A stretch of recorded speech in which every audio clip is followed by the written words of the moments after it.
Hey everyone, Thomas from masteringexplained.com here. Today we're going to talk about loudness matching. We talked about loudness bias in an earlier video, the thing where we humans tend to prefer signal that is a bit louder. So it's a way to fool ourselves into thinking that something sounds better than it actually does. And that's especially important when we are mastering, because we usually end up with a mastered version that is louder than the original mix. And if we don't take care of this loudness matching, then we will tend to prefer that louder mastered version, despite even if it doesn't sound better. It might sound worse, but we will prefer it anyway because it's louder. So we need some way to balance this. We need to loudness match the original and the mastered version. And this is what this video is all about. Some of you have seen our mastering session videos where we master songs and show the process. And some of you have commented and mailed us and noticed that we have some custom-made solutions for switching between the mastered version and the original version. And this is also based on this loudness matching principle. We've actually built our workflow when mastering around this concept, because it's such an important concept and it's so easy to fool yourself. And that was one of the best things we did when we implemented this kind of workflow.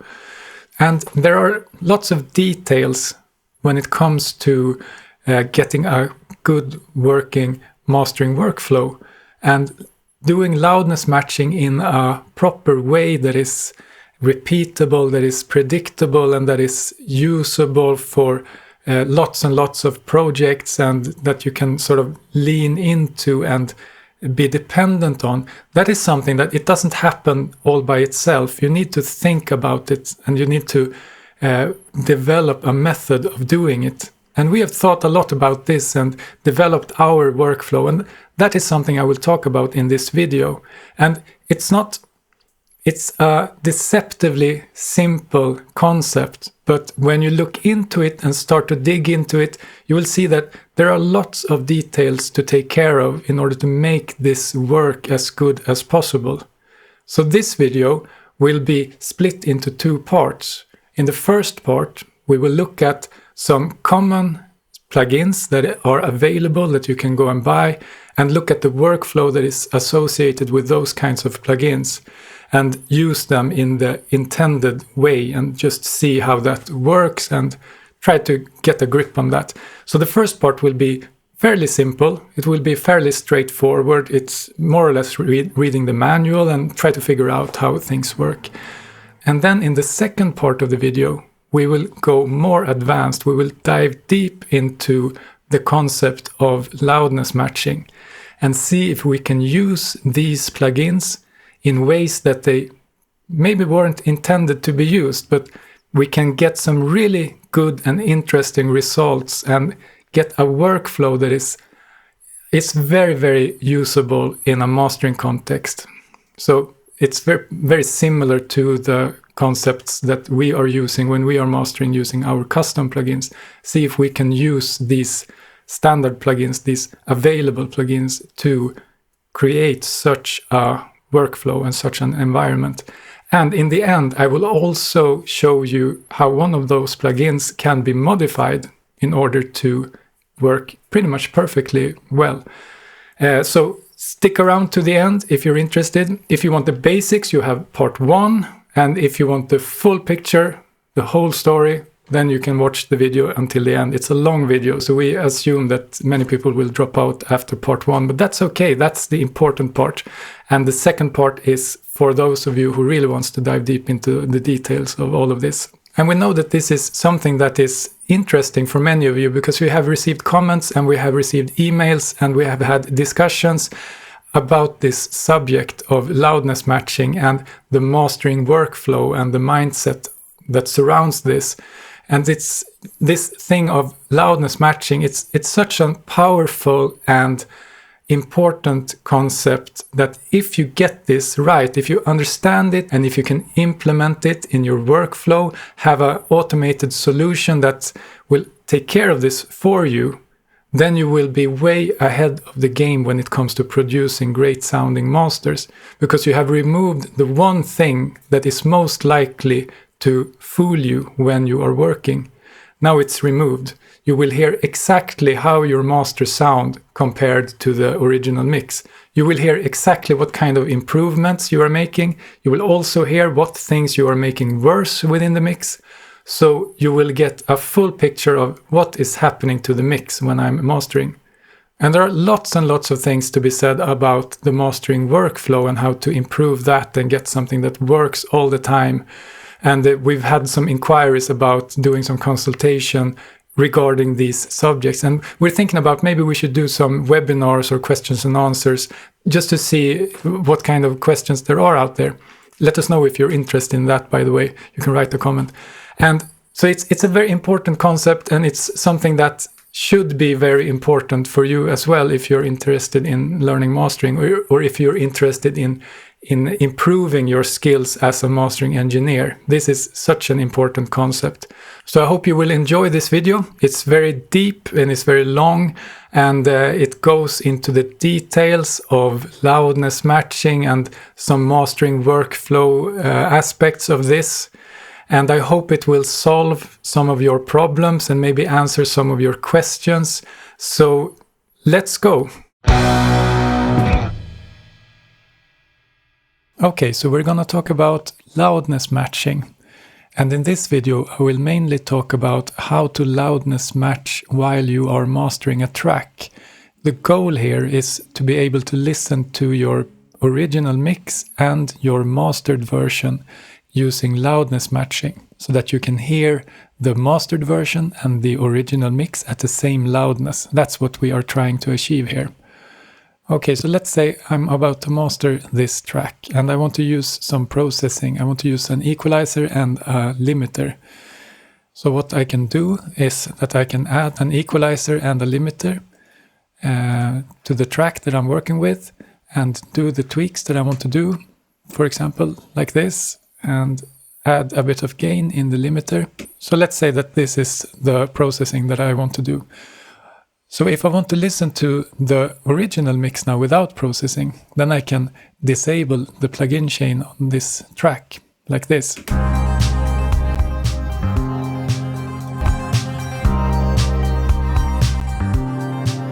Okay, so now you can hear that the mastered version sounds louder than the original mix. You can hear a clear jump in level when I switch between the before and the after. So this is the problem that we need to solve now, because this is where we usually end up.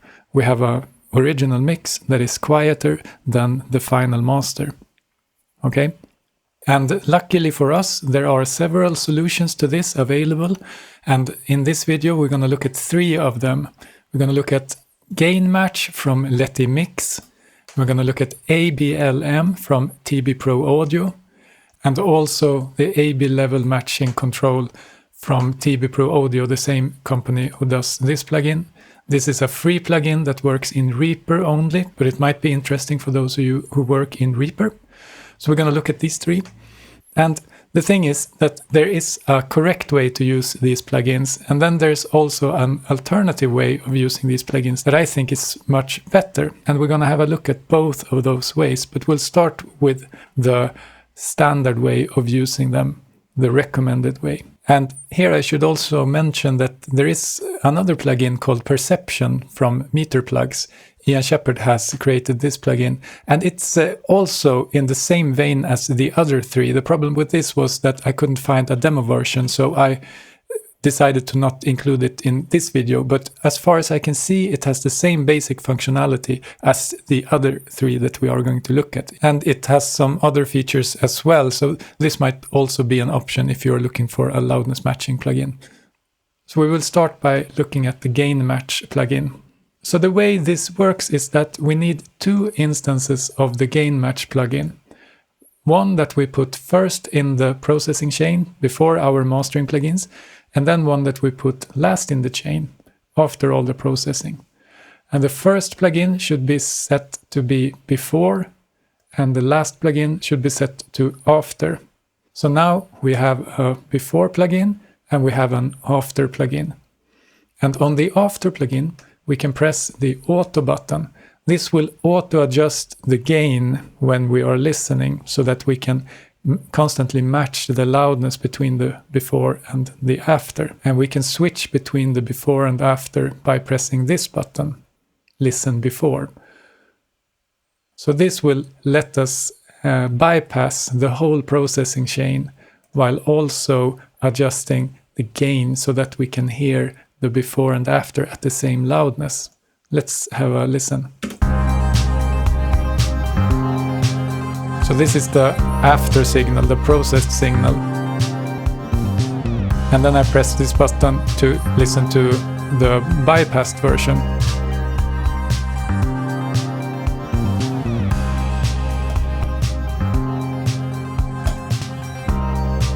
And as you can hear, the loudness between the before and after is quite similar. It's doing a pretty good job of that. But there is some noise when switching, and that is due to the fact that these plugins that I have in the chain, they introduce some latency. But we can fix that as well, because if we listen to the before signal, then we get a little clock here. So if we listen and press that, then it will calculate how much latency do we have in the processing chain. So now when we switch between, it will compensate for that latency. Let's have a listen.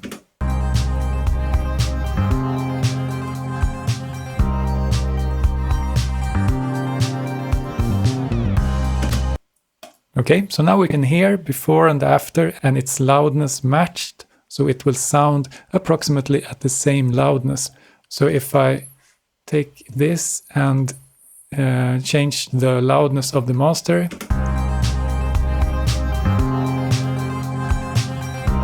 then it will automatically compensate for that, so that we can still hear the difference, so that we can hear the difference between before and after with loudness matching. So that's how you can use this plugin. And the most important thing to remember with this plugin and with the others as well, as we're going to see, is that we can't have this enabled when we export the master file. So we need to remember to disable this before exporting the final master, okay? And if we look at the second plugin, the ABLM from TB Pro Audio, this plugin will also need two separate instances. One that we place first in the chain. This also have a little quick start that you can look at. You put one plugin instance first in the chain and one last in the chain after all the processing. So we're gonna have one here set as a sender, and then we have the last in chain set as a receiver. So now these two will talk with each other and make sure that we can listen to this gain matched. And we can see that it's the post FX loudness will need to have the gain lowered by 5 dB, 4.9 dB, and that is what it's doing.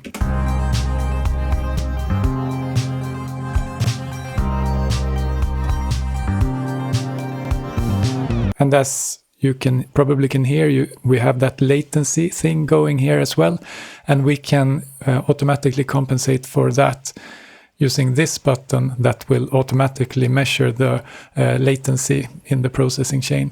I noticed that this didn't work when I have the equalizer enabled, so I will disable the equalizer before running the latency measurement.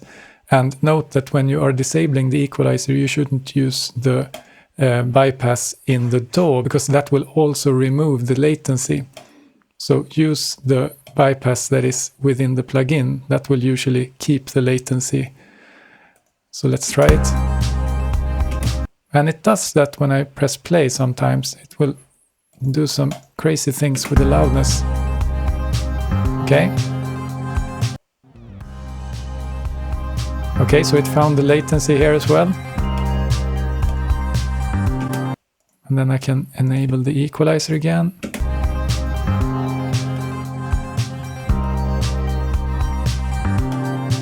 And now we can compare before and after without any latency and without any difference in loudness. So that's good. And it's the same thing with this one. We need to remember to disable it before exporting, because otherwise we will affect the loudness of the exported master. And that's not something that we want. And the last plugin I wanted to show is the free AB level matching control from TB Pro Audio, the same company who did the last plugin that we looked at. And this is a JSFX plugin, and it's only available if you're using Reaper, because this is Reaper's own plugin format.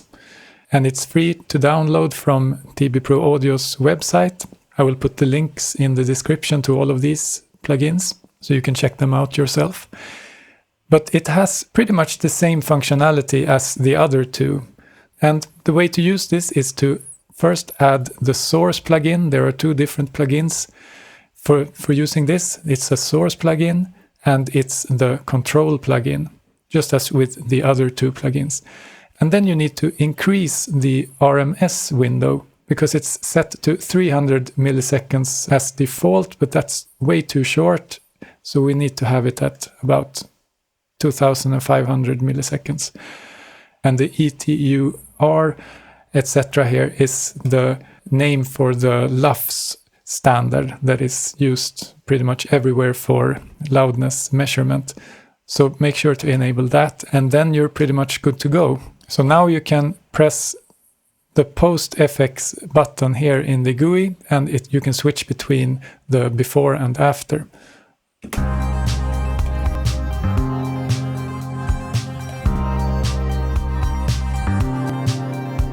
And in order to get rid of the latency, you can press the Sync PDC button when you are playing. And it will measure and calculate the correct latency compensation. You can see that we get the same number as we did before in the other plugins. So now we have a smooth A-B comparison between before and after with automatic gain matching.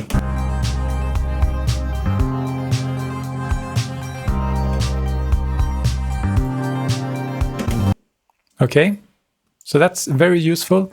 So this works in the same way as the other two plugins, and you need to remember to disable it before exporting any master files. So these three plugins work in pretty much the same way. We get the same function out of these three plugins, and they're all very useful if you want to compare before and after when you are mastering. But there are some problems with these plugins, and the biggest problem as I see it is that you need to remember to disable it before exporting. That's an accident waiting to happen, really. So the best thing would be if we could find a way to use these plugins without having to disable it when exporting.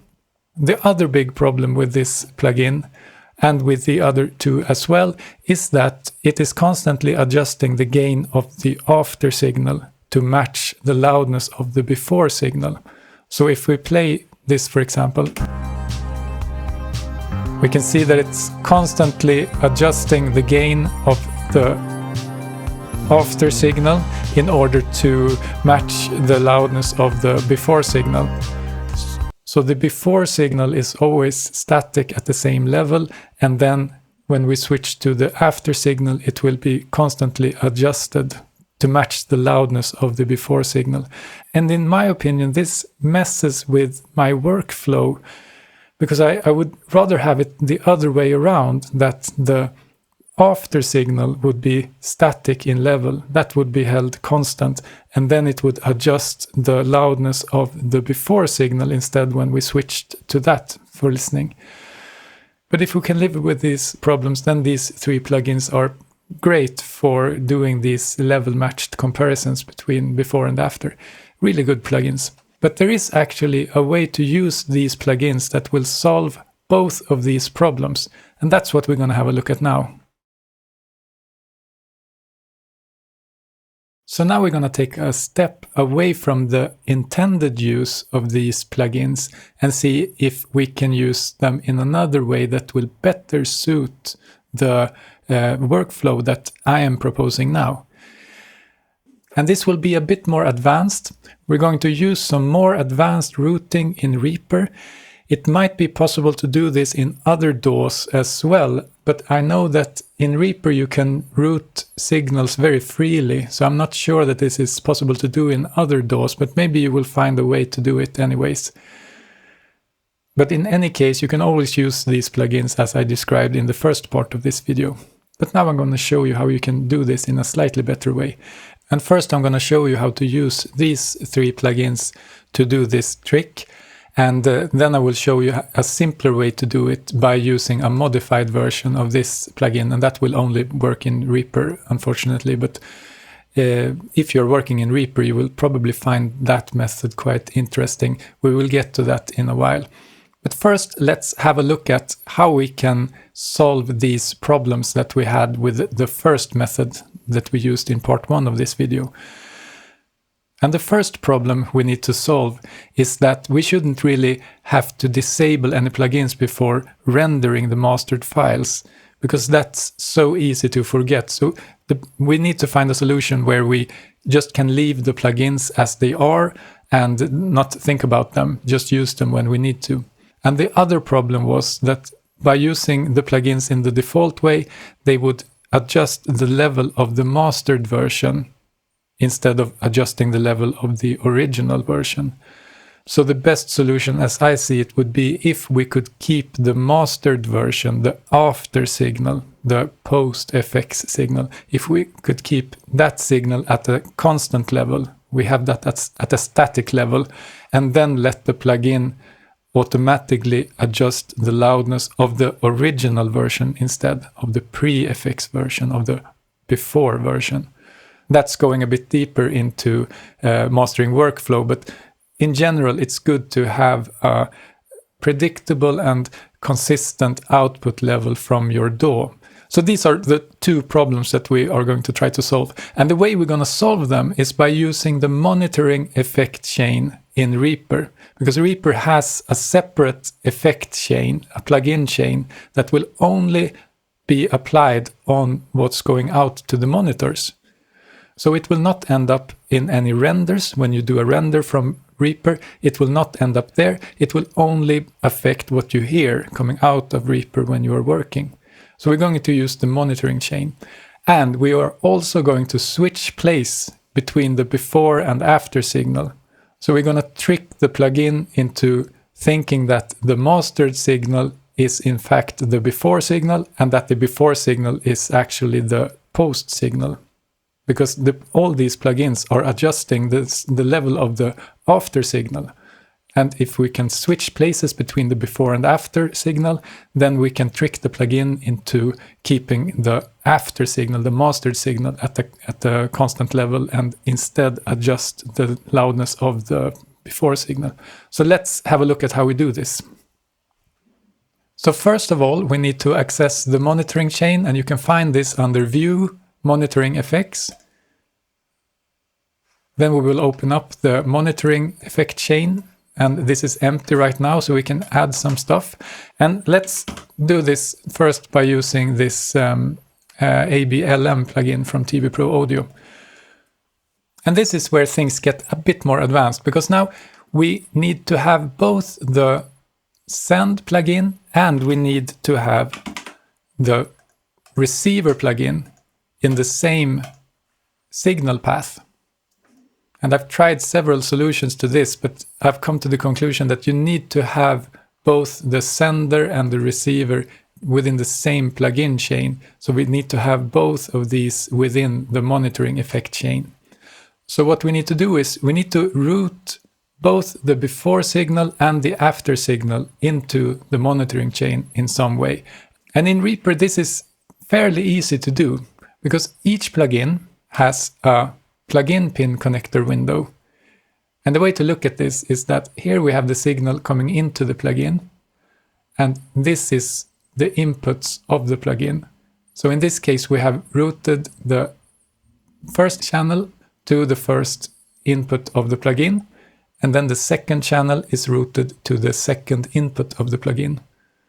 So this is the standard connection to any plugin. And then we have the outputs of the plugin. So we have the first output of the plugin goes to the first output into the next plugin and so on. And the same with the second, and the same with the second output. It goes to the second output. But what if we have additional channels? What if we can have more than 2 channels within this plugin chain? This is something that is possible in Reaper. I think you can have up to 64 mono channels within any plugin chain. So you can do some really complex routing. That's not what we're going to do now, but we need 2 more channels in order to do this. So now when we have increased the number of channels within the signal path, then we can do some more advanced routing. And how does this help us? Well, this is where it gets interesting. If we look at the source plugin now, we could route channels 3 and 4 to the input of the plugin. And we can also disable the output of the plugin, because this plugin, the send plugin or the pre-plugin, the thing that we put first in our processing chain, this really only needs to listen to what is happening here. It doesn't need to output anything. Okay? So the next thing we need to do now is to make sure that the before signal from the processing chain also reaches this plugin. And we can do that by going into the root window for this track. And the interesting thing that happens when we increase the number of channels within the monitoring path is that it will show up as an additional hardware output. So now we can route the signal from this track to our new faked hardware output that we created in our monitoring path. This will now be called spare 3 and spare 4.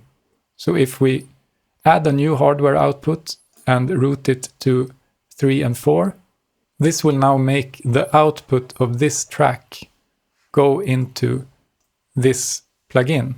But this is supposed to be the original signal, the original mix without any processing. So we also need to make sure that we are sending the pre-effects signal,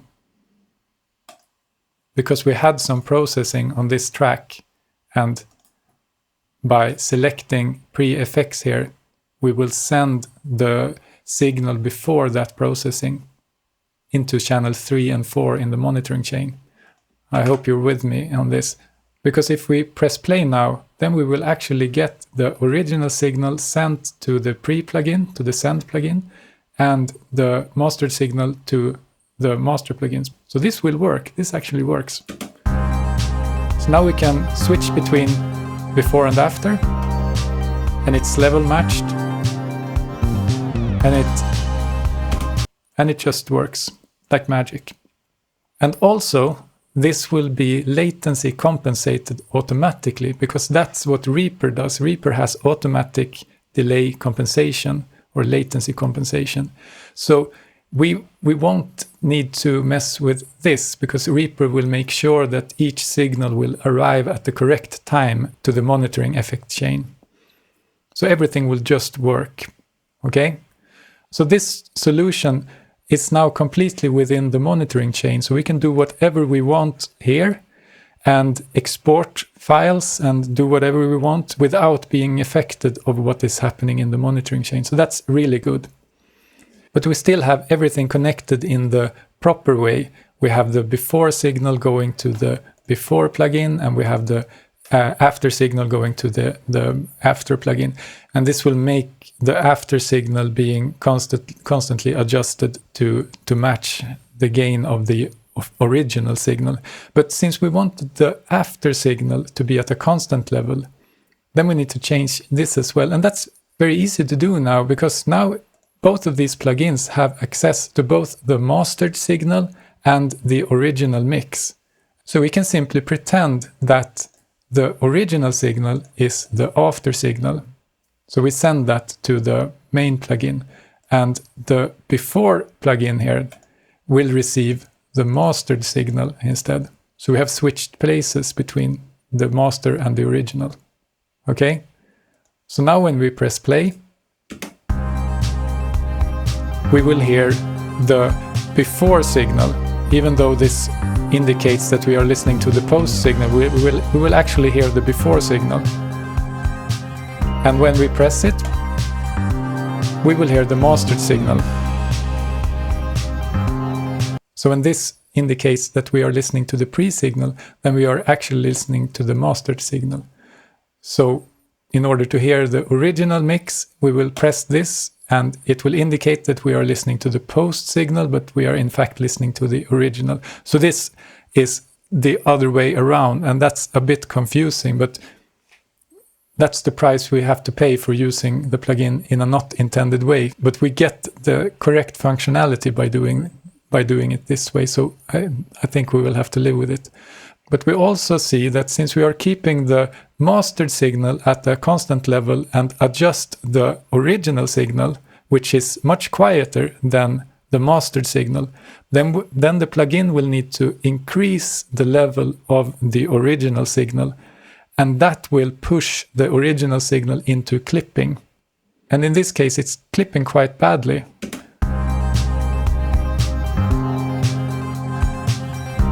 Because we can see that it's increasing the loudness of the original signal with 6 dBs, 6 to 7 dBs, and we are already approaching 0 dBFS within the mix. So the original signal will be clipped when we are listening to it.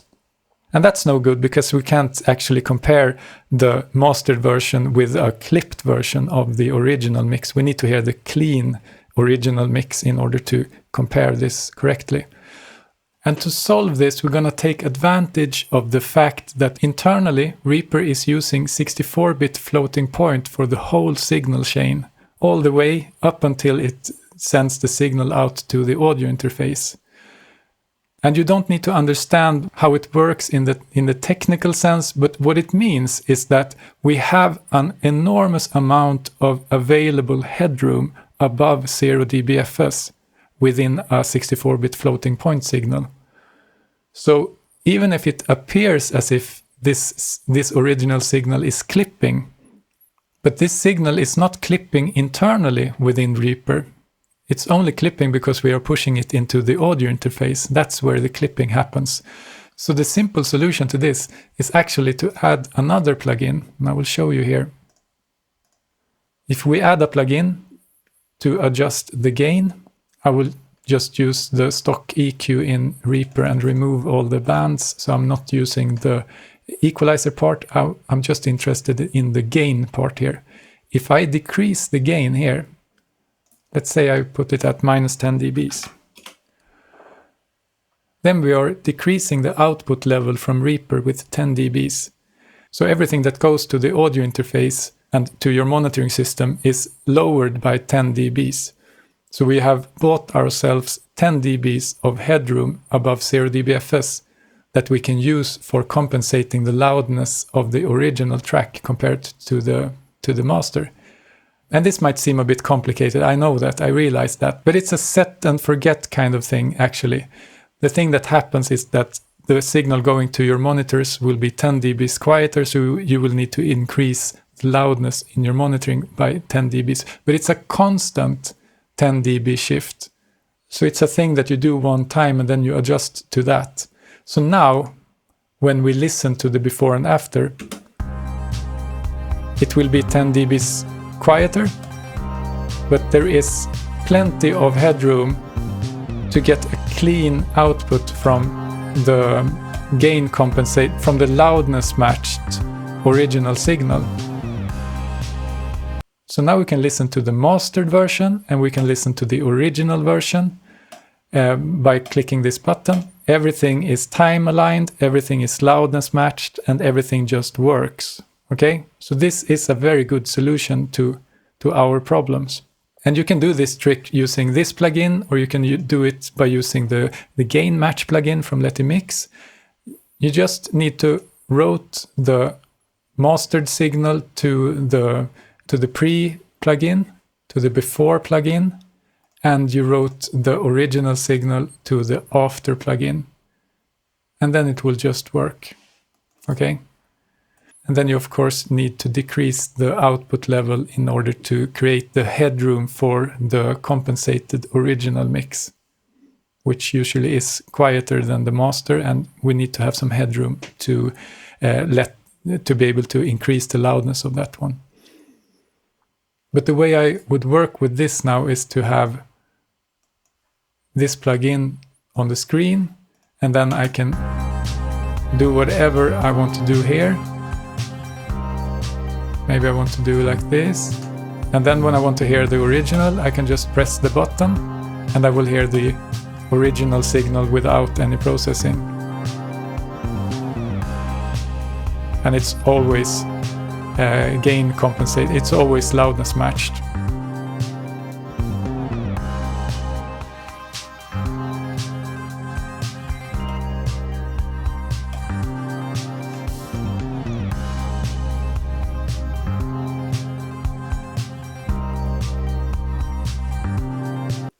Now, the last method I'm going to show you now is probably the easiest way to do this, but it requires that you use Reaper.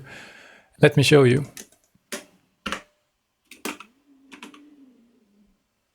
Okay, so that JSFX plugin that I showed you from TB Pro Audio, when you install that, you will get 3 different plugins. You will get the source plugin, and you will get 2 different control plugins, one that has a simpler GUI and one that has the full GUI. I have taken this full GUI version, that one that looked like this, and rewritten some parts of it to be a bit simpler and to fit this workflow a bit better. And that's what I'm going to show you now. So this is a modified version of that AB level matching control plugin, the free one, because the JSFX format, the plugin format that Reaper uses, is quite nice in that way that all plugins are scripts that you can edit any way you want. So if you are into programming, it's fairly easy to go into a plugin and make changes or write new plugins or do whatever you want. It's a very powerful tool, and there are lots and lots of JSFX plugins available from the Reaper forum or within Reaper itself. So what I have done is I have created a modified version of this plugin, and this now automatically has 4 inputs, 2 stereo inputs. So we can use, for the source, we can use input 3 and 4. Or we can choose the source plugin and get the original functionality of the plugin, but input 3 and 4 is what is best for us in this case. And the RMS window is set to a proper value from the beginning. And it will do the gain compensation, the loudness compensation on the pre-signal, on the original signal, on the mix. So it will work as intended. And it also has an output gain that is set to minus 10 dBs. So you get that offset and you get that additional headroom that you need for to be able to compensate the loudness of the original. So if you do the routing that I showed you earlier, you can just add this plugin to the monitoring chain and make sure that it has 4 channels. Then it will just work. So here you will see the loudness of the original mix, and here is the loudness of the mastered version, and you can press this post. Now we're listening to the master, the post effects, and now we're listening to the pre effects. And it will automatically compensate the loudness of the original mix and make sure that we get a level matched comparison. Another feature that I added to this is that we now have an auto gain auto mode. And what this does is that when we are listening to the mastered signal, it will constantly adjust the gain of the original signal in the background. But as soon as we switch over to listen to the original signal, it will freeze whatever loudness value it had at that moment. So it will stop adjusting the original signal when we are listening to it, while we are listening to it. I can show you. So now we are listening to the mastered signal, and we can see that the original mix is being adjusted, the level of the mix is being adjusted, but when I switch to listen to it, it will freeze at that loudness level that it had. So this way we won't get that fluctuating changes in level when we are listening to the original signal. So if I may say so, I think this is a very good solution for setting up a very functional mastering workflow where you can easily listen to before and after in a loudness matched way. And this modified plugin is available for download. You will find a link in the description and on the screen right now where you can get instructions for how to download and install this plugin. It only works in Reaper, unfortunately, but if you're interested in learning mastering, I strongly suggest that you should use Reaper, because that's just a very powerful tool for doing all kinds of things. Even if you are producing your music in another DAW, like Logic or Cubase or Pro Tools or whatever, I still think it's beneficial to do the mastering in Reaper, because Reaper has so many features that are useful for mastering. So to just demonstrate how to use this, you put it in your monitoring chain, you keep it on the screen while you work, and you do the things that you want to do to your master. Maybe you do some tweaks of some kind, you adjust some limiting, you do whatever, and then you can just listen before and after by clicking this. So you can decide whether what the processing you do is good or not. So that's how I would use this. And some of you have seen our mastering session videos and seen that we have actually a custom-made monitoring controller plugin. And this is made to fit our workflow perfectly. And we have plans of making this available in some form as well. But that's a bit in the future. But the basic functionality is very similar to this, where we can listen before and after using automatic loudness matching. So go ahead and try this out. I think you will like it. Well, that's a lot of information in one video. I hope you enjoyed it and that you got something out of it.